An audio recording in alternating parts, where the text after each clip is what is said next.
Morning, Michael. Can you hear me?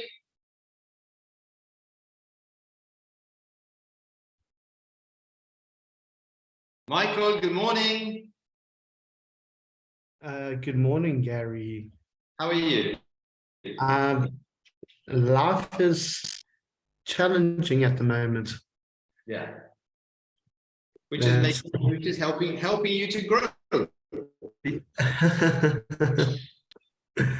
Well, they do say when you face adversity, that's where the magic happens. Exactly. You only grow in difficulty, not when you're stable. Yep. Like finding. I've had a couple of years that have been quite challenging, quite sort of testing for me, with family-wise and health-wise as well. So, and I thought I was already at a good place and I'd already grown and I thought I already knew things. But then when this hit me, I just realized that I had a lot more to know, a lot more to learn. And so where I am today, all this BEwell and everything was because of this. The last 2 years has pushed me to do this. Yeah. Our main challenge is to create windmills out of car generators so the people in the area can have lights. And the main challenge is getting the gear ratio right. As in welding a piece of metal onto a fan that can spin and turn the actual motor at 6,000 or 7,000 RPM, opposed to 1 revolution per spin. But I think we've cracked it. I think we found the right gear. Brilliant. It's just about raising the funds now to buy them in and then weld them up. And then donate, give them out to the area, give them out to the rural folk in the area so they can have lights during load shedding. Listen, today we're going to talk about sustainability in business, how to be sustainable, because everyone's talking about sustainability. The magic word now is to be sustainable. But yeah, there's a lot of fake stuff going around, a lot of companies saying they are sustainable, but they're not. And people are trying to be sustainable in life. What does that mean? Are we talking about self-sufficient or sustainable? What's the difference? So these are the kind of topics. You've got like 25 minutes, half an hour, so you don't have a lot of time, obviously, but it's just a little taste of what this is all about. I feel that when a person is personally part of or feels part of a movement, that's when sustainability starts to kick into place. The aspect with business is when you start cross-managing the platforms. So when hello, I don't know what was going on. When a company can start cross-training individuals is when you start really getting a true sense of the word self-sufficient, because that's what it is. Sustainable broken down is self-sufficiency, and whether it be a person or a family or a company, it's all really the same thing about a homestead, whether it be a business that's a homestead or in a vessel or a family. Are there places and procedures in place that can work should one of the members not be there? To give you an example, say I was married and I had a wife, but I was the only source of income. What would happen if I died? You know, that's not self-sufficient. So the whole aspect and the true essence of releasing ownership to an idea and embracing it with a sense of plutonic relationships. And that's why I called the small holding where I live Sunflower Retreat. It's a beautiful name, I must say, Sunflower Retreat. I didn't connect it with yourself, and so when you said, I said, oh, okay. When you said plant a sunflower seed, then it was the connection there, and I just so anyway, listen, yeah. So today's topic. Hello, everyone. Everyone's coming in today. Hi, Paul, Lorne. Quite a few people coming in. Let me just let people in. Let these people come in.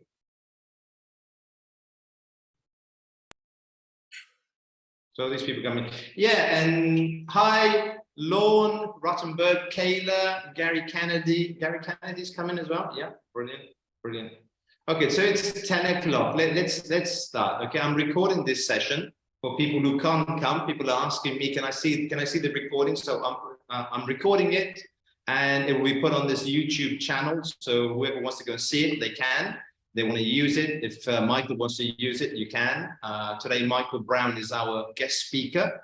We're going to be talking about sustainability. As this is the BEwell project, like the BEwell HUB, i.e. business and entrepreneur, our focus is going in that direction to how can we be sustainable in business, but how can we be sustainable also in life.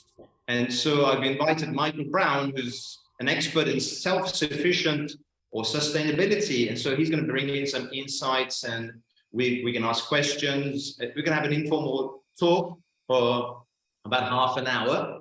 And then after half an hour, as usual, we're going to go into breakout rooms, as long as we've got enough people. And then we'll go a little bit deeper into the subjects where you can ask each other questions to understand what this is all about, because sustainability is the magic word. Everyone's talking about systemic sustainability in this moment, but I'd like to know if it's really possible. Are companies really doing it, or just saying it, etc.? Because I've read up on it, and there are a lot of companies saying they're sustainable, but what does that mean? And so on. So anyway, so I'll give the platform, I'll give the stage over to Michael Brown, and he can sort of just lead us into what is sustainability, self-sufficiency, and so on. So over to Michael. Thank you, Gary. So if we actually, and hello everyone else, Leon, Renato, Paul, Kayla, and John. Greetings to you all and blessings. The word sustainability, I think a lot of people around the world take it out of context, because until someone's basic needs are met, then it's not possible to actually go out there and be successful. To give you an example, if you got children at home and you can't give them food, they don't want to know about your stories. They don't want to know about their problems. They're little birds, and the birds' beaks are saying, feed me. They don't want to know about anything else. And that over time can cause a raise in chemicals, especially cortisol, and our prefrontal cortex, our nervous system will get affected, which in turn will make us as individuals not think clearly. But back to the word sustainable, if we had to just shift that to care and shift it to a sense of, oh, hallelujah, the electricity just came back. That's amazing. I actually had this I've got this connected to my car outside, so I was able to do the chat. Because in South Africa, you have load shedding, and in my area, it's 4.5 hours a time, 3 times a day. It's a little bit crazy. That's an incredible challenge for you. So anyway, thanks for being here. So back to the aspect of being self-sufficient. Globally, the stats are that only 5% in the world are actually self-sufficient. They're actually transcendent. That was done through a exercise done by a person by the name of Dr. Tasha Urich, I think it was from 2016 to 2019, where they started labeling people as unicorns because they felt the need was just not possible, that no one was actually self-aware. And when it comes to being sustainable and having a business that is sustainable, someone needs to be aware. They need to be able to be a critical thinker. They need to be able to operate out of that sweet spot in the middle called the wise mind. You know, that the part where you have your rational thinking and your emotional thinking, or your biased, non-biased, and you have that sweet spot in the center called the wise mind, as they teach in the academy that most of us belong to. Until that can really be embraced as a person and accept a little bit of criticism, then we can start cross-training people, because it's all about income and how to live a life. If you're in a first world country and you can't plant your own crops, you have to buy food. And without food and water, you can't live. Those are the realities of it. So what we do in Sunflower Retreat is, in the small holding that we're developing, and we named it Sunflower Retreat because the sunflower never looks at its shadow. It only looks at the sun and lives in daytime compartments. And to me, that means it carries a lot of weight because it focuses on its strengths and moving forward, opposed to the weaknesses. So in businesses, if there's someone that has not got a strong point in a certain aspect, then let them focus on their strengths rather, opposed to their weaknesses, because then that will give them a sense of autonomy, a sense of belonging and being part of something greater than themselves, and in essence, produce more. Yes, Gary. Yes, I got a question for you. So what are the gains? Let's say, what are the advantages for a small business by adopting a sustainability plan? What are the advantages? Why should my business, I've got a small business, why should I adopt a sustainability plan? Well, if everyone knows where a place is, if you've got, there's companies that actually do this, where they set up a place and a procedure for every type of aspect within the business. And should that person happen to have a car accident who's running that portfolio, another person can again just literally step in and pick up from where they left off, provided they've got the necessary skill sets and their strengths and a plutonic relationship. And bear in mind, the key word here is plutonic, no codependencies. Codependencies only lead to a form of trauma bonding, whether it be in a business, whether it be personally, individually, in a relationship, whatever. Plutonic relationships and running it with a firm hand on people's strengths only, because when we work on our strengths and we pray to listen to the rewinds, you know, there's rewinds that happen in the back of our mind all the time, and use it for our advantage to allow our strengths to get even stronger, then there's a greater success rate of being transcended, being fulfilled, or in essence, being in a environment that allows growth on different levels. Mike, you mentioned self-sufficient. So if we're looking at self-sufficient and being sustainable, could you just make that point a little bit clearer for me? Well, I believe and feel that they're the same thing. Internally, we've got an internal dialogue between our conscious mind, our subconscious and unconscious mind. Provided we can communicate well between the three, we can regulate and become functional. So whether that is sustainable or self-sufficient internally, first, then we can take it out to the environment. family, friends, business. The key point here, above everything else, is to be able to communicate and articulate in a way that other people can understand what you say and what your vision is. Okay. Yes, Luan's got a question for you. Okay. Yeah, I'm a fellow South African, but I live in London, so I feel for you for the electricity.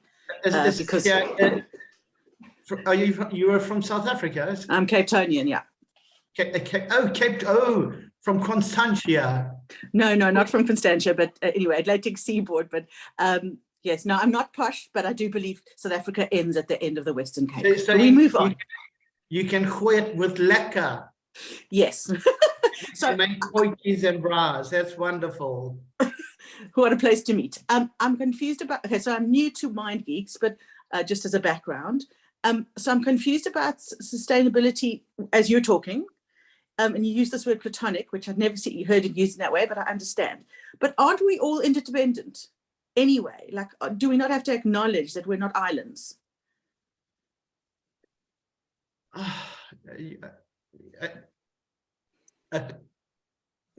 That's a very okay, we can go there. We can go. We don't have to go there. If it's not helpful, don't go there. You can come back to it. No, you know, having if I'm understanding your question, is in life you have three different types of ways that we recharge.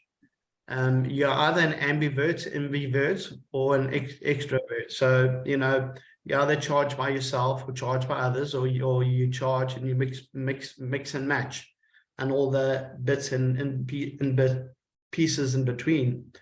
But sustainability in itself, and especially with business, and this is what the main core essence of this talk is, or this relationship aspect in businesses, is to create platforms, as in cross-referencing, managing risks, which is very important. How can you turn the losses into sales by cross-platforming people within the company, but in a way that is not codependent in orientation, where they're individuals and they focus on their strengths, so the best person for the job.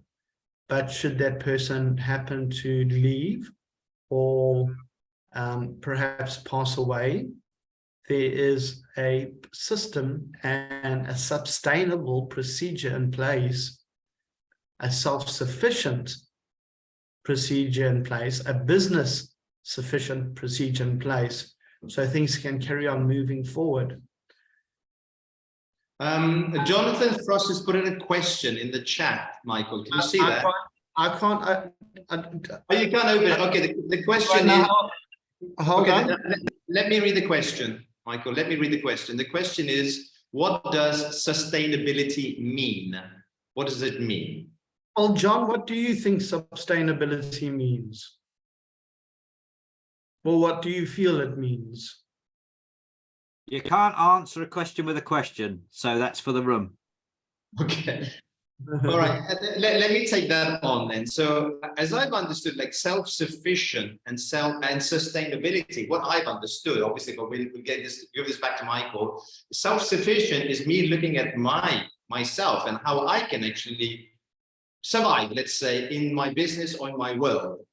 Okay, whereas sustainability, I have the idea that it's on a long term, and not only just me, but how I interact with the environment and the nature and so on. So that's what I understand from self-sufficient and sustain. Sustaining me, it has a longer implication for me. I don't know, Michael, tell me about that. Well, how does that sound to you?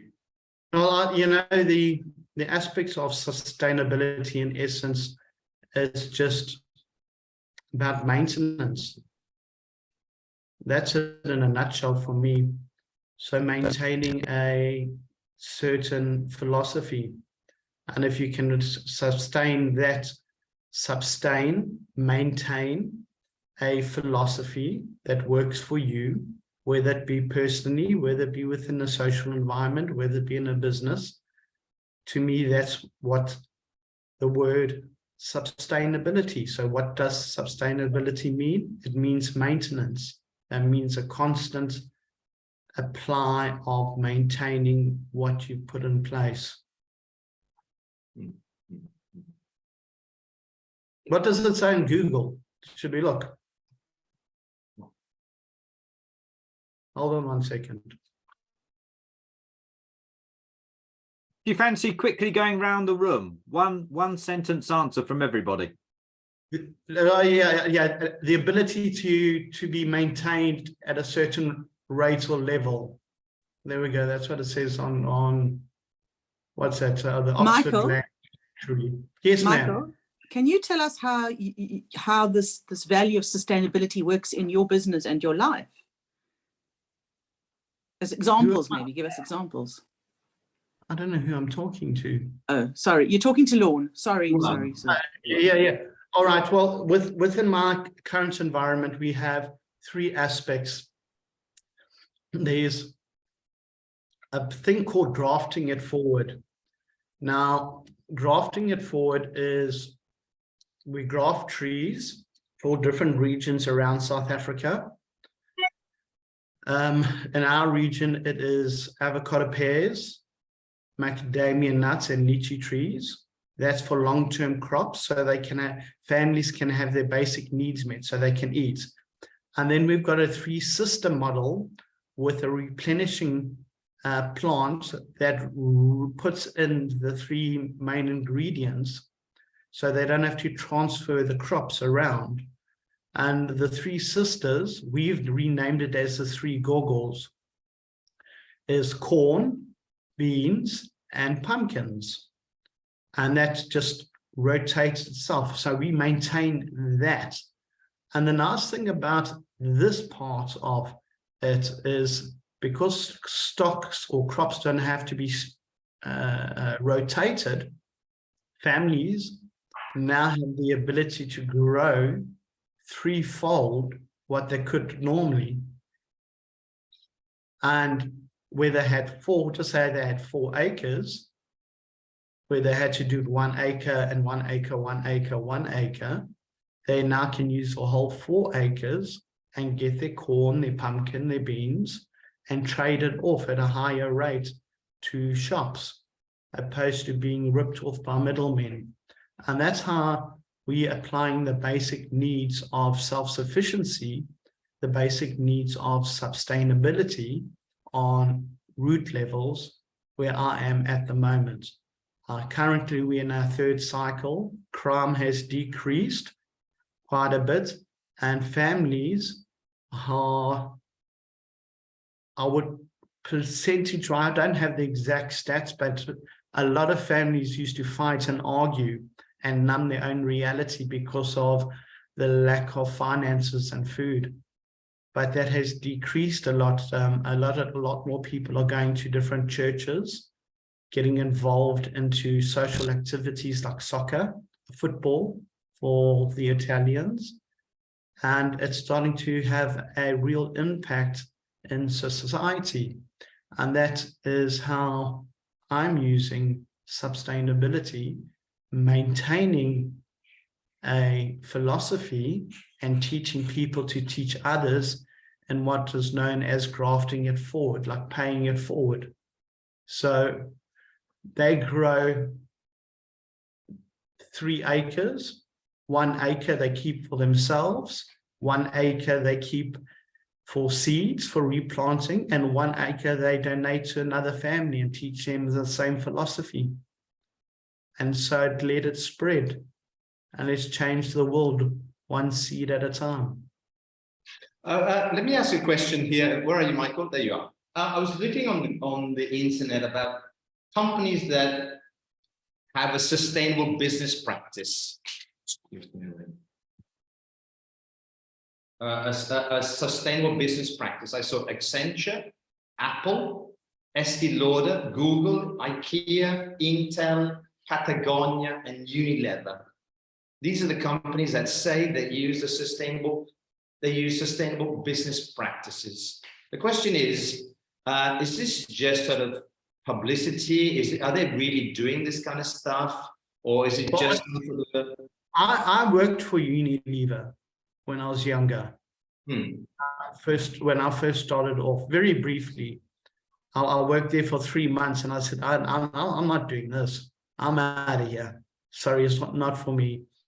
And when I did work for them, they do have cross platforms in place that anyone can do. Not anyone, but within the different departments, everyone's trained in the different levels, so anyone can pick up a aspect within that department.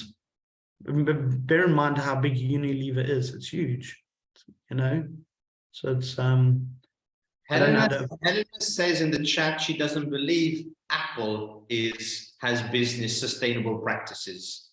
Probably not. Probably not. And Nokia definitely didn't. Look what happened to Nokia. They weren't keeping up. They weren't maintaining the aspect of growth.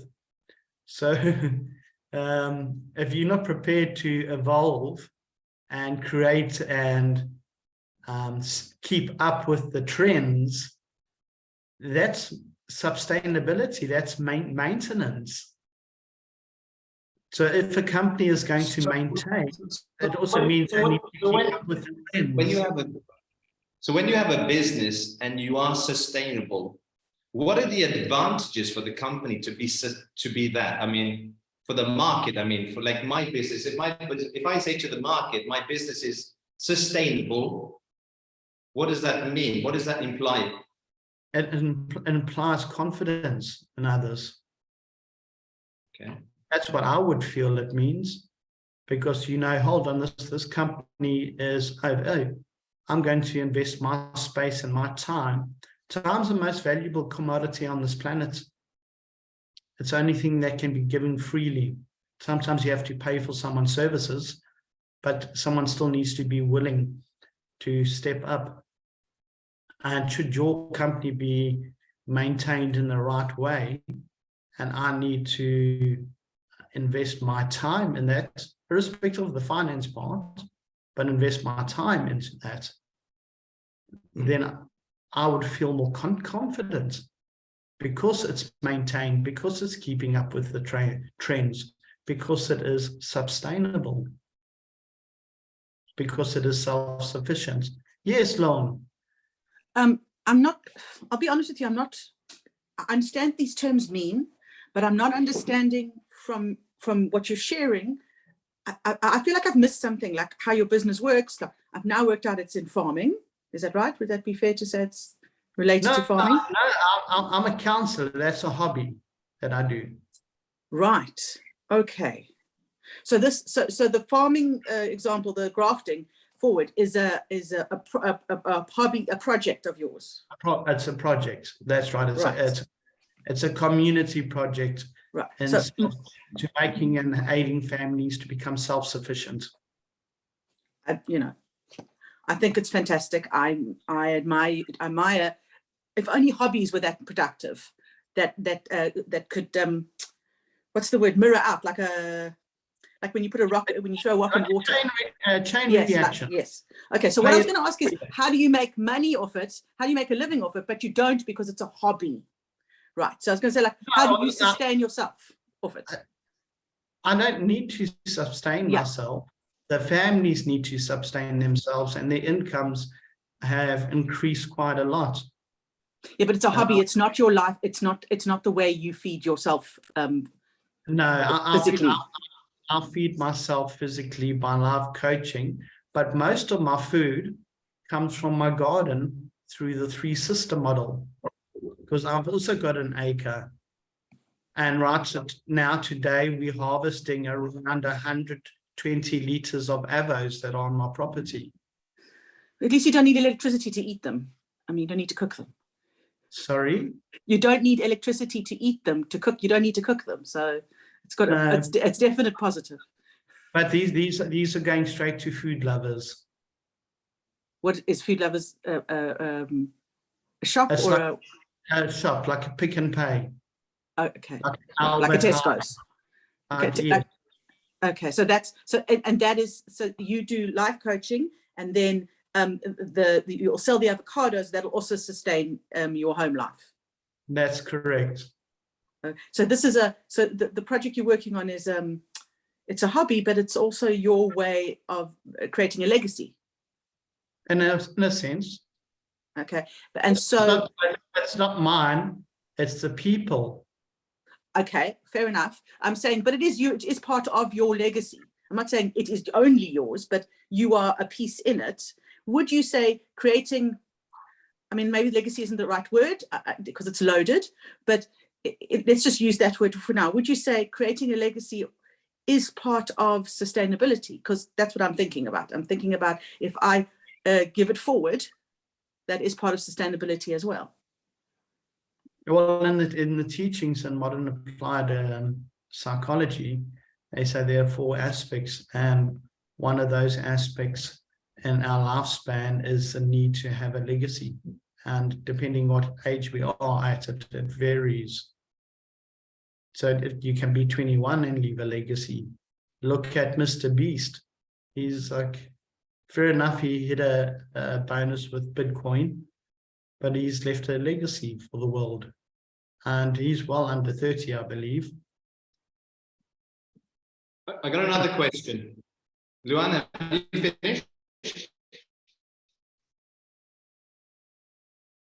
You finished. Okay, I got another question. We're talking about, again, sustainability, business, and so on. I was listening to a podcast, a talk on microloans given by banks to companies like myself. I mean, my business, we had to take out loans, especially after COVID, and to restructure the company and to think about investing and so on. How do you see that, taking loans from banks and so on in order to be sustainable? And is that some sort of like a two-way, or is a double-edged sword banks? It definitely is a double-edged sword because it comes with interest. And that's the whole aspect of maintaining and managing your losses and your risks. Like, how many of you take a certain percentage and put it into a saving platform or trade with it for a rainy day? If you own a business or personally in your own life, how many of you right here, sitting here, can say, okay, cool, I can live. If something happened to me, I kicked my toe on the corner of my chair, and we all have done that, and we know how painful it is, but now I need to take 6 months leave. Have you got the finances to manage that 6 months? Or do you have to take out a micro loan and then take your 6 months off and then pay it back with interest? That's all part of maintaining. It's all part of sustainability. And it might take a few years to get there, but a business in essence needs a banking backup plan where it makes interest by itself, whether it's through cryptocurrencies or however you do it. But you need to be in a situation that if no funds come in for 12 months, the company can run and maintain itself. That's part of sustainability. So does sustainability also mean being in line with your values, as in which suppliers you use, or which banks you use? Is that also sustainability? Gary, loyalty lies in someone's back pocket nowadays. It's a sad truth and a sad reality. The best person for the gig gets the gig. Helen raised the hand. Helen, you got a question? Go. Yeah, sorry, I don't know if we have time, but because you made me think of something at the beginning. I don't know if I understood correctly, so Michael, let me know. But when you were talking about trends, part of sustainability for you, for the company, will be to keep up with trends. Is that what you mentioned? And the thing is that it it sounds like a really big thing to say, especially because I have a background in fashion. And it's because of trends that fashion, it has become non-sustainable, and it's a non-sustainable system because everybody wants to keep up with trends and the company needs to pick up with trends. So then fast fashion comes, and then there's a lot of waste, and that's why fashion is one of the worst industries on sustainability. And one of the things is because of trends. Like I have a fashion label and I don't follow trends because it's so unsustainable, and the system as well. So I was wondering, that was a very interesting part when you were talking about trends. So it's something that it needs to be taken probably lighter depending on the company, or even trends in technology. If we follow trends in technology, we're talking about kind of wasting a lot of new objects that just you use them for a little while and then you discard them because you need to keep up with trends. So how I feel like that affects sustainability in a way as well. You're absolutely right. And you find something that works, and when it does work, and if it becomes outdated, you get rid of it. You have to adopt a form of, it's almost narcissistic in orientation, but it's not that. It's because you want to care about your employees and look after them. And sometimes hard decisions need to be made. Sometimes people have to get let go.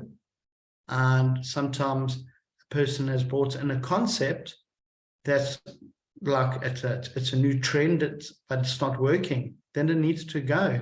You can't hold on to something or onto an idea because of a sense of emotional attachment, not when it comes to business. Not at all. But I do agree with you. Fashion is the worst industry on this planet. My ex-wife was one of the models in the 70s, made a lot of money, but still, oh my hat, what the designers go through. I feel sorry for them, because those ladies and men can be a little bit high maintenance. And so, okay, listen, we're coming to the halfway stage of the webinar. Michael, thank you very much, and for your questions as well. So what I'm going to do now is I have prepared something, some questions that I'm going to put you guys into breakout rooms, and so you get a chance to talk about what this is all about. What is sustainability and what is self-sufficiency, and where you guys are in your business, in your life. What are you doing? What are the, what are the obstacles that stop you as well? Because my business, I was talking to the team before, and I was asking them, what are we doing to be sustainable, or what do we consider to be sustainable? And this is what they told me. Okay, they said, we've got plants, we've got a lot of those cactuses, a lot of plants around the school, so they put plants in there. We've taken away plastic spoons and plastic cups for water. We've thrown them away. We got ourselves one of those big plastic water, whatever. So there's no water. Computers are turned off in the evenings. We turn everything goes off to try and save energy. But that's also for fire protection, because if something happens and it all just, a fire starts up, and then we've lost the business. But there are a lot more things people can do. So in your breakout rooms, you guys can ask each other, what are you guys doing to be self-sufficient or self-sustainable? Okay, or to be sustainable, taking into consideration what your environment, the planet, and so on. So let me put you into breakout rooms. 1 minute. First things first, I have to just get that quiz, and I'll put it into the chat, and then copy, open it. More than a quiz, it's like an article that you guys can look at and paste. Tell me if it arrives, if you got it, or when you got it.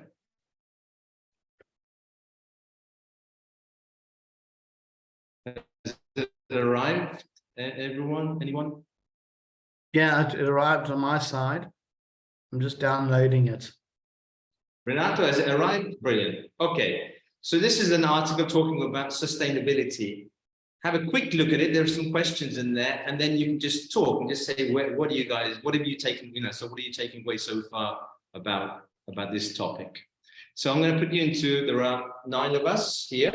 So I'm going to put you into breakout rooms, and then I'll jump in and out of rooms. I'll make 4.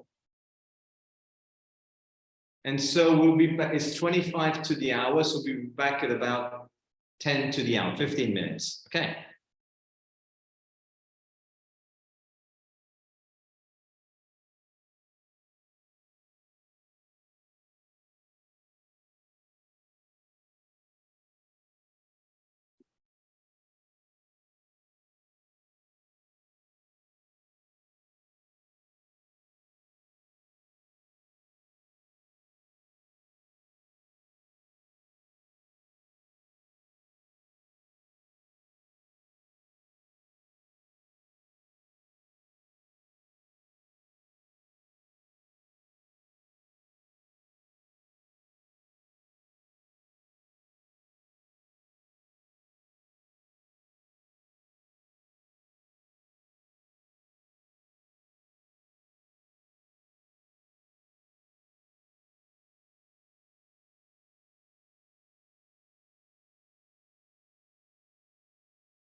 Hi, Giuliano.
Hello, hi, everyone's back. We're all coming back.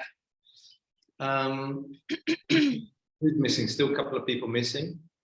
So the aim of these BEwell talks or get-togethers or hub or webinars is to actually get us thinking about these different topics. Okay, so today I found, let's start with my takeaway. I found my takeaway, because we've got another 5 minutes before we close out, is I saw a lot of curiosity, inquisitivity. People were asking questions. People were saying, I don't know if I understood correctly, which is great, because if you haven't understood correctly, you're going to question that.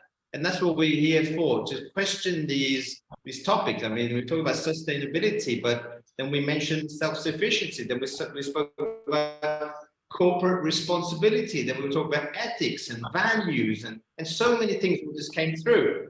And it just seemed very simple. Let's just talk about sustainability, but it's not so simple. So my takeaway personally is that there's a lot around this word that we should be critically thinking and critically questioning when we hear that. That's my takeaway. So anyone wants to, who's taking away before we close up? I don't know, you got something to, or one word about this hour spent together, one word? God, the one word, Gary, is always hard. One word. It's change of mindset. I cannot put in one, but change of mindset. Yeah. Okay. Mine was curiosity. Yours was a change of mindset. Alessandro, something that a sentence, a word that. So yeah, as I was saying to Helena before, as I was talking to her, I think that sustainability. Because how do you measure sustainability? You have to compare it with something. So where is sustainable with respect to what? And I think that ultimately what's out there with nature, which we are too, nature, is the ultimate. How could I say, the ultimate comparison that we have to compare ourselves with, excuse my this repetition of words. So that's what I work with, and that's what I do with people, and trying to coach them that way to understand that there is something out there that we have to be very attentive to, that we have to pay very careful attention to. Basically, this is what in a few sentences. Great. Kayla, you taking this a word, something taken away from this hour spent together? Maybe exploration. Exploration. Wow. Renata? Well, same thing. I had a lovely conversation with Kayla, and I think it's paying more attention to where our wastage goes, for example, recycling, and also with my time, awareness of how do I use my time, like time management in my case. Yeah. Brilliant. Luan?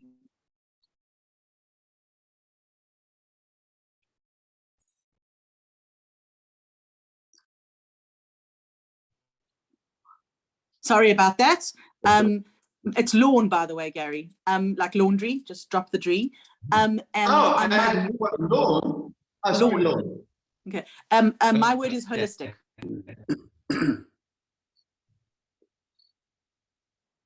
Did we hear that? Okay. No? Paul? Yeah. Well, for me, it was just a bit, I just drew, you have yourself to be sustainable and your environment. And in Michael's example, the work he does is he's sustainable, he's helping people be sustainable within themselves, but he's creating an environment where they can be more sustainable. So I think you don't exist without the other.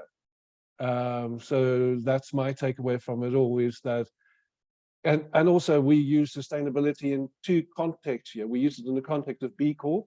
When Michael's reference to Nokia not being sustainable, we looked at a company not being sustainable from just purely making profit point of view, into the fact that they bombed as a company, or they had to close their doors. So there were interesting takeaways, but for me, at the end of the day, it boiled down to, I think, resilience, strength within self to turn up in environment, but also that environment to be nourishing and sustainable to the self. Okay, thank you. Gary? Yeah, I'll put mine in the chat. The word is challenge. And the challenge is, how do I create sustainable content? So, instead of producing the same different things day after day after day after day, what can I do in order to have self-sustaining content? So it's to do with time management, like Renato says. And yes, so what is it that I can produce that can sustain itself? So if I produce a book, how can I make sure that the book is self-sustaining, so it brings in an income without me having to do anything else?